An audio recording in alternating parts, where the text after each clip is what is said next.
दोस्तों आज हम करते हैं 12th क्लास एक्सरसाइज 10.3। क्या कहता है 10.3 में? Find the angle between two vector a and b with magnitude √3 and √2 respective having the dot product a dot b is equal to √6। हमें एंगल निकालना है यहाँ पर, जहाँ पर डॉट प्रोडक्ट दी गई है आपको दो वेक्टर की, और a और b वेक्टर का मैग्नीट्यूड आपको अलग अलग यहाँ पर दिया गया है क्वेश्चन में। तो क्वेश्चन 1 में आपको √a का मैग्नीट्यूड दिया गया है, a का मैग्नीट्यूड दिया गया है √3, b का मैग्नीट्यूड आपके पास है √2 है, और a डॉट b आपको गिवन है यहाँ पर √6 आपको ये दिया गया है क्वेश्चन। हमें निकालना है एंगल, तो वी नो दैट, हम ये इंट्रोडक्शन के पार्ट में ऑलरेडी कर चुके हैं। वी नो दैट जहाँ डॉट प्रोडक्ट होती है तो कोस थीटा लिखते हैं, cos theta is equal to a dot b divided by a magnitude b का मैग्नीट्यूड। ये फॉर्मूला है आपका, तो यहाँ पर बात करेंगे cos theta is equal to a dot b। a dot b है आपके पास √6, और ये है भाई √3, और ये है मल्टीप्लाई 2। √6 को हम लिख सकते हैं भाई 3 इंटू 2, ऐसे अलग अलग कर दिया आपने, दो तो अच्छा है क्योंकि रूट में मल्टीप्लाई हो सकती है। √3 से √3 कैंसिल कर दिया, आपके पास आ गया √2/2। ये नीचे रूट कर सकता है, सेम वैल्यू होती है जब, तो ये आ गया 1/√2। इधर है आपके पास कोस थीटा, और कोस थीटा के अंदर √1/√2 जो वैल्यू है आपकी, कोस π/4 की वैल्यू होती है ये π/4। दोनों तरफ कोस कैंसिल हो जाएगा भाई, यानी कि आपके पास आ गया थीटा π/4। तो ये आपके इस क्वेश्चन का आंसर हो जाएगा फर्स्ट क्वेश्चन का। क्वेश्चन 2 में कहता है आपके पास find the angle between the vector i -2j + 3k, और सेकंड वेक्टर है हमारा 3i - 2j + k। दो वेक्टर हैं, दोनों वेक्टर के बीच का जो एंगल होगा वो हमें फाइंड आउट करना है क्वेश्चन में। तो जो सेकंड क्वेश्चन में जो वेक्टर दिए गए हैं, लेट फर्स्ट को हमने a वेक्टर से लिख लिया। a वेक्टर आपके पास है भाई i -2j और +3k। दूसरे वेक्टर को b से लिख लेते हैं हम यहाँ पर 3i - 2j + k, इस तरह से। तो देखिए इस जब भी हम एंगल निकालेंगे तो हमें दोनों के मैग्नीट्यूड की और डॉट प्रोडक्ट की जरूरत पड़ेगी। तो सबसे पहले हम क्या करते हैं, a डॉट b यहाँ निकाल लेते हैं, डॉट प्रोडक्ट करेंगे i -2j + 3k। यहाँ पर डॉट प्रोडक्ट किया है 3i - 2j + k। तो i की i से सेम की सेम से ही मल्टीप्लाई करेंगे, और क्योंकि i की j से करेंगे 0 हो जाएगा, i की k से करेंगे तो 0 होगा। तो डॉट प्रोडक्ट में सेम की सेम से मल्टीप्लाई होगी भाई i की 3i से, तो ये आ जाएगा 3। i का स्क्वायर वो यूनिट वेक्टर होता है 1 हो जाएगा, 2 की -2 की -2 से तो प्लस का 4 हो जाएगा, 3 1 जा 3, k की k वाले के साथ मल्टीप्लाई, तो ये आपके पास 10 आ गया भाई आपका यहाँ से। अब अलग अलग का मैग्नीट्यूड हम निकालेंगे। i मैग्नीट्यूड के लिए देखिए फॉर्मूला होता है भाई x का स्क्वायर प्लस y का स्क्वायर प्लस z का स्क्वायर। x y z जो i j के साथ कोफिशिएंट है वो आएंगे। तो फर्स्ट वेक्टर में यहाँ है भाई अकेला y है, यानी कि i है, तो 1 आएगा इसके साथ। अगला आ गया -2 का स्क्वायर, फिर है भाई 3 का स्क्वायर यहाँ पर। तो आपके पास वैल्यू आ गई यहाँ से 1 4 और ये 9, यानी कि √14 आपका आ गया है भाई। इसी प्रकार फिर हम b का मैग्नीट्यूड यहाँ निकालेंगे, सेम इसी फॉर्मूले में वैल्यू रखेंगे।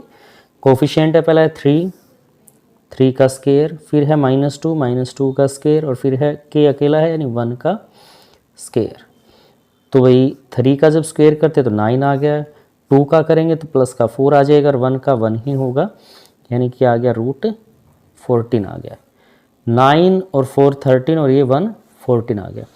अब कोस थीटा का फॉर्मूला लिखेंगे। थीटा का फॉर्मूला आपका यहाँ रहेगा a डॉट b डिवाइड में होता है a का मैग्नीट्यूड, b का अलग से मैग्नीट्यूड। a डॉट b निकाले तो 10 आया आपके पास, ए का मैग्नीट्यूड √14 है और बी का मैग्नीट्यूड भी √14 है। 10 जब रूट 2 बार सेम रूट आता है तो जो अंदर की वैल्यू है वो आपकी आ जाती है। ये 2 पे कैंसिल होता है, 2 5 ज़ा 2 7 ज़ा, यानी कि कोस थीटा है जो आपके पास वो आ गया 5/7। तो क्या करते हैं, कोस को उधर ले जाते हैं क्योंकि इसमें वैल्यू नहीं निकलेगी प्रॉपर, तो इधर आपके पास थीटा रह जाएगा, इधर आके कोस बदल जाएगा इनवर्स में भाई, और ये 5/7। तो आपका ये इस क्वेश्चन का आंसर हो जाएगा सेकंड क्वेश्चन का। थर्ड क्वेश्चन में कहता है find the projection of the vector i minus j on the vector i plus j. ये वेक्टर है i माइनस जे, इसका हमें प्रोजेक्शन निकालना है vector on the vector i plus j के ऊपर। देखिए प्रोजेक्शन हम कैसे करते हैं, तो थर्ड क्वेश्चन के सोल्यूशन में बात करते हैं। जो फर्स्ट वेक्टर दिया गया है इसको हम a से लिख लेते हैं, लेट ए वेक्टर है आपके पास i माइनस जे, एंड जो दूसरा वेक्टर है उसको हमने b से लिख दिया, that is equal to i plus j, इस तरह से। फिर हमें देखिए प्रोजेक्शन निकालना है, projection of a on the b। a का b के ऊपर प्रोजेक्शन जब निकालते तो उसके लिए फॉर्मूला रहेगा a dot b divided by b का मैग्नीट्यूड। जिसके ऊपर आप प्रोजेक्शन निकालते हैं उसी का मैग्नीट्यूड आपके डिवाइड में आ जाएगा, यानी ऑन द b है, इसके ऊपर निकालेंगे तो b का मैग्नीट्यूड आ जाएगा। तो अभी यहाँ से देखिए a डॉट b निकाल लेते हैं पहले, a डॉट b। तो a वेक्टर है i minus J dot i plus J. i की i से मल्टीप्लाई भाई 1 है, j की j से ये माइनस का 1 है, तो ये डॉट प्रोडक्ट 0 आ जाएगी आपके पास। फिर हमें b के मैग्नीट्यूड की ज़रूरत पड़ेगी, तो मैग्नीट्यूड का फॉर्मूला रहेगा भाई, इसका कोफिशिएंट है 1, 1 का स्क्वायर, j का कोफिशिएंट भी 1 है, 1 का square, that is equal to 1 plus 1। तो ये आ गया √2 आपके पास यहाँ से। अब हमें निकालना था projection of a on the b। तो फॉर्मूला है भाई a dot b, a vector b vector divide by b का मैग्नीट्यूड। तो a डॉट b हमारा 0 आया और b का मैग्नीट्यूड है √2, 0 बाई √2, तो क्या आ जाएगा भाई 0 ही आ जाएगा। ये आपका इस क्वेश्चन का आंसर हो जाएगा थर्ड क्वेश्चन का। क्वेश्चन 4 में कहता है find the projection of vector i plus 3j plus 7k on the vector 7i minus j plus 8k। Same question है यहाँ पर, थर्ड क्वेश्चन की तरह ही है ये बिल्कुल। तो प्रोजेक्शन निकालनी है ए बी की, तो उसी सॉल्यूशन के अंदर हम क्या करते हैं, लेट फर्स्ट वेक्टर को a से लिख लिया, a vector i 3j plus 7k, और जो दूसरा वेक्टर है उसको b से लिख लिया 7i minus j plus 8k। अब प्रोजेक्शन निकालते हैं तो उसके लिए हमें a डॉट b की ज़रूरत पड़ेगी, तो पहले ही निकाल लेते हैं a डॉट b। फॉर्मूला हम लास्ट उसमें कर चुके हैं क्वेश्चन में। तो a वेक्टर क्या है भाई, i 3j plus 7k, dot product है भाई 7i minus j plus 8k।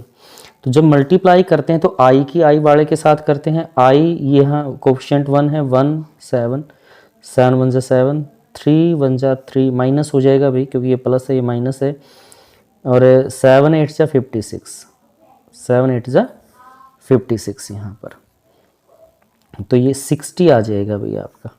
7 minus 3 4 रह गया, 4 ऐड किया 56 में, तो ये 60 आपके पास हो गया यहाँ पर।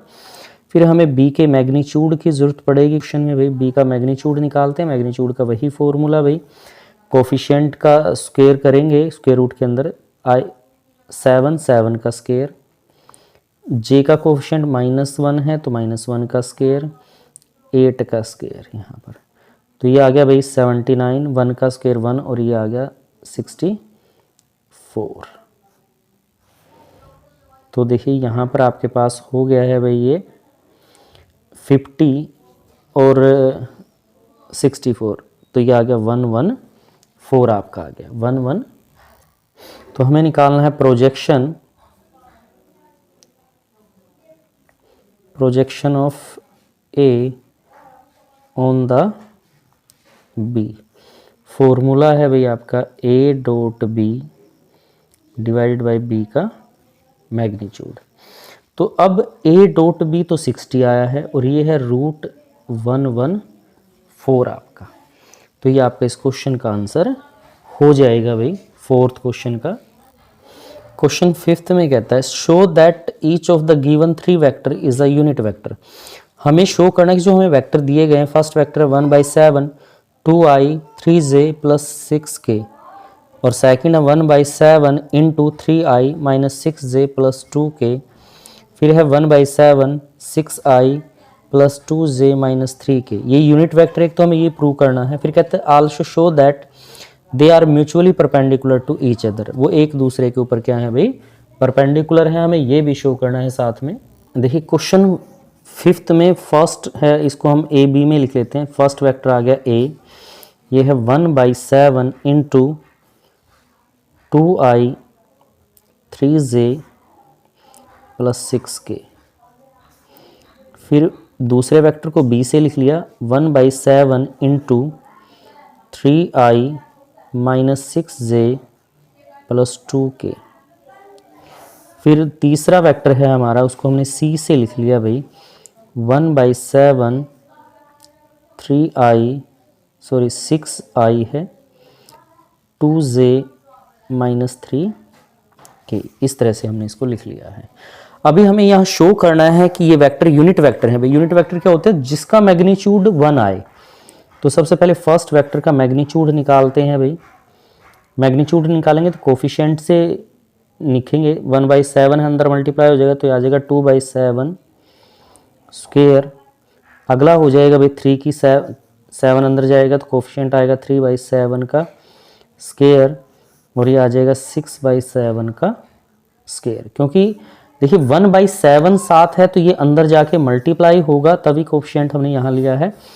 तो ये आ गया 4/49, 3 का स्क्वायर 9 और 7 का वही 49 और ये आ गया भाई 36/49। अब स्क्वायर रूट एलसीएम लिया आपने 49 यहाँ पर, तो ऊपर की जो वैल्यू है 4 + 9 + 36 एज इट इज़ आ गया, यानी कि यहाँ आपके पास आ गया भाई 49/49 कट के 1 आ गया, दैट इज इक्वल टू √1 1 आ गया। यानी कि ए का जो कोफिशिएंट है 1 आ गया, मैग्नीट्यूड 1 आ गया। इसका मतलब क्या है, ये यूनिट वेक्टर है भाई। सेम ऐसे ही आप क्या करेंगे, बी का मैग्नीट्यूड निकालेंगे। तो मैग्नीट्यूड का वही फॉर्मूला आपका सेम, जो बी वेक्टर है तो 7 को अंदर मल्टीप्लाई कर लेंगे, 3/7 हो जाएगा। तो फर्स्ट का कोफिशिएंट है 3/7 का मैग्नीट्यूड, सॉरी स्क्वायर कोफिशिएंट का, तो ये आ गया -6/7 का स्क्वायर। यहाँ आ गया भाई 2/7 का स्क्वायर।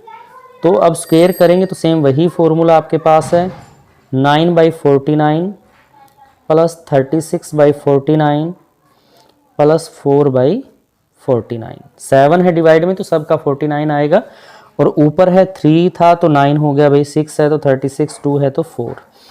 अब देखिए डिवाइड में सबके सेम वैल्यू है, 49 है तो ऊपर वाली वैल्यू हम डायरेक्ट भी ऐड कर सकते हैं। 49, ये 36 और 4 40 और ये 49 कैंसिल होके 1 आ गया आपका, यानी कि स्क्वायर रूट में 1 दैट इज इक्वल टू 1। तो इसका जो मैग्नीट्यूड है वो भी 1 आ गया, दैट्स मीन बी क्या है भाई आपका यूनिट वेक्टर है। सेम ऐसे ही आपको सी का मैग्नीट्यूड निकाल लेना है, बिल्कुल एज इट इज। 1/7 है तो कोफिशिएंट नहीं लेते हैं तो अंदर मल्टीप्लाई करेंगे। देखिए 1/7 6 के साथ आ गया तो ये आ गया 6/7 का स्क्वायर। अगला आ गया भाई 2/7 तो 2/7 का स्क्वायर हो जाएगा। फिर -3/7 तो 3/7 का स्क्वायर। तो आई जे जो होते हैं उनके कोफिशिएंट लिया हमने और उसकी स्क्वायर कर लिया यहाँ से। ये आ गया 36/49, 2 का आ गया 4/49 और भाई -3 का आ गया 9/49। तो डिवाइड में सेम वैल्यू है तो वैसे ही बिल्कुल सेम एज इट इज़ हम क्या करते हैं, एलसीएम 49, तो ऊपर वाली जो वैल्यू है डायरेक्ट ऐड कर दी, 36 + 4 40 और 9 ऐड कर दिया तो 49। 49 ऊपर नीचे तो कैंसिल हो जाएगा 1 पे, तो स्क्वायर रूट में जब 1 होता है तो उसका क्या आ जाता है भाई, 1 आ जाता है। तो अभी देखिए यहाँ पर हमने जो अभी निकाला है ए बी सी, तीनों का मैग्नीट्यूड 1 आया है, आर यूनिट वेक्टर, तो तीनों ही क्या है भाई, ये यूनिट वेक्टर है। फर्स्ट तो हमने यहाँ प्रूव कर दिया। अब हमें यहाँ पे शो करना है कि ये म्यूचुअली परपेंडिकुलर भी हैं। तो म्यूचुअली परपेंडिकुलर शो करने के लिए हम क्या करते हैं, दोनों की डॉट प्रोडक्ट निकालते हैं। अगर डॉट प्रोडक्ट 0 आ जाती है, they are perpendicular to each other, तो vector a dot vector b, तो ये आ गया 1/7, साथ में ए की वैल्यू है 2i 3j + 6k dot 1/7 3i 6j 2k, इस तरह से। तो जो 1/7 है इकट्ठा ऐड कर दिया, 1/40, 9 बाहर लिया। फिर वैसे ही जैसे मल्टीप्लाई करते हैं i की i के साथ, 6 आ गया, 2 तिया 6, 6 तिये 18, माइनस का 18 आ गया भाई, और ये 6 दूनी 12 यहाँ पर आपका। तो अभी देखिए यहाँ पर जो मल्टीप्लाई आप करते हैं 1/49, 12 और 6 18 प्लस के 18 ही माइनस के, तो ये 0 आ गया। 0 किससे मल्टीप्लाई करेंगे तो क्या आ गया भाई, 0 आ गया। इसका मतलब है कि A परपेंडिकुलर है B पर। जब A डॉट B 0 आता है तो उसका मतलब है कि A परपेंडिकुलर होगा B के ऊपर यहाँ से। अब अगला ले लेते हैं B और C। वेक्टर B है डॉट C, B वेक्टर है 1/7 3i - 6j + 2k, dot product है C 1/7 6i 2j - 3k यहाँ पर भाई। तो 1/7 1/7 तो 1/49 हो जाएगा आपका। इधर i की i के साथ 6 तिये 18, -6 की +2 से 6 दूनी 12 हो जाएगा माइनस का, और 2 तिया 6, ये भी माइनस का भाई, क्योंकि 2 और -3 से मल्टीप्लाई करेंगे 1/49। तो देखिए 12 और 6 दोनों ही माइनस के, तो माइनस का 18 हो गया और ये प्लस का 18 है, तो 18 में से 18 गया 0। 0 की किसी से भी मल्टीप्लाई करें तो वो क्या आ जाता है भाई, 0 आ जाता है। तो इसका मतलब है जो B परपेंडिकुलर है भाई C पर, B परपेंडिकुलर है C पर। अब अगला जो वेक्टर है A और C की प्रोडक्ट निकाल लेते हैं यहाँ पर, A dot C। A vector 1/7 है, 2i 3j + 6k, dot product है 1/7, C वेक्टर है भाई 6i 2j - 3k, तो आ गया 1/49। 7 की मल्टीप्लाई 1/49 हो गई यहाँ पर। i के i से 2 6 12 यानी 12 आ गया, 3 की से 6 और 6 तिये भाई 18, i की i से j की j के और k की k से। देखिए 18 प्लस कर 18 ही माइनस का हो गया 1/49, तो ये आ गया 0, दैट इज इक्वल टू 0। तो इसका मतलब क्या हुआ कि जो वेक्टर A है वो C के ऊपर भी परपेंडिकुलर है। देखिए अब A परपेंडिकुलर B पर है, और B परपेंडिकुलर C पर है, और C परपेंडिकुलर A पर है। तो हम लिखेंगे यहां से hence vector A B and vector C are mutually perpendicular, mutually perpendicular to each other, mutually perpendicular to each other। यही हमें इसके अंदर शो करना था क्वेश्चन के अंदर, 5th क्वेश्चन में भी। क्वेश्चन 6 में कहता है find magnitude of A and magnitude of B if a + b vector dot a vector - b vector is equal to 8, और जहां पर a का मैग्नीट्यूड बराबर है 8 time of that magnitude of b के बराबर है भाई यहाँ से। तो देखिए क्वेश्चन 6 को कैसे करेंगे। तो क्वेश्चन 6 गिवन है आपको, सॉल्यूशन की बात करते हैं।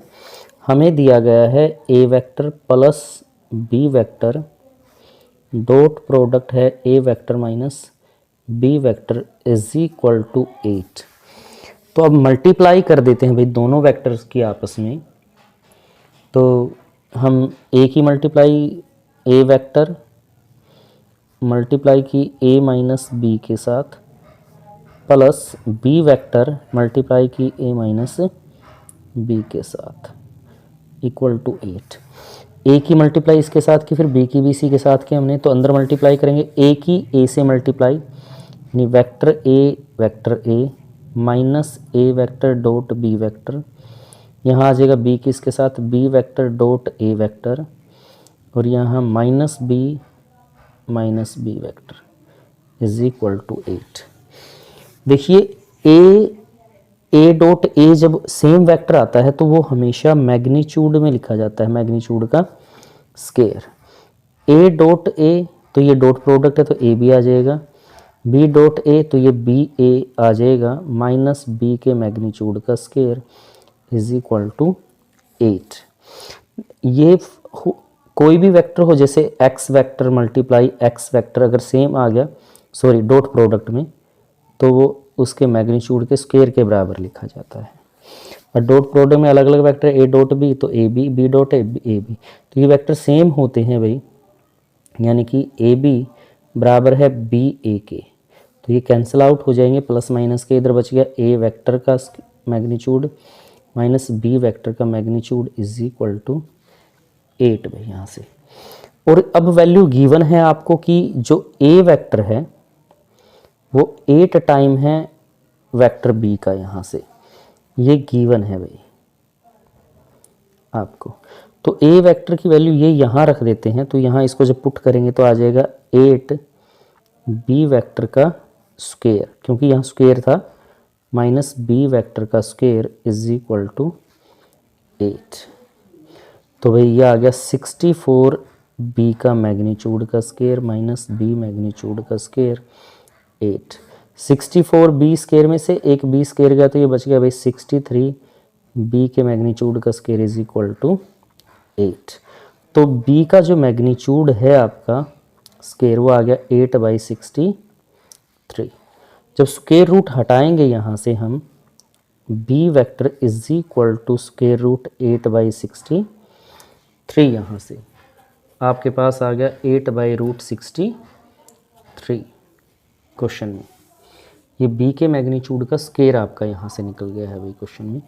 अब हमें ए के मैग्नीट्यूड का स्क्वायर निकालना है, तो हमें यहाँ पर गिवन था ए मैग्नीट्यूड इज इक्वल टू, जो इक्वेशन सेकंड दी गई इसमें रखेंगे 8 टाइम ऑफ बी के मैग्नीट्यूड का स्क्वायर, यानी 8 मल्टीप्लाई बी के मैग्नीट्यूड का स्क्वायर है भाई √8/63। तो आपके पास आ गया यहाँ से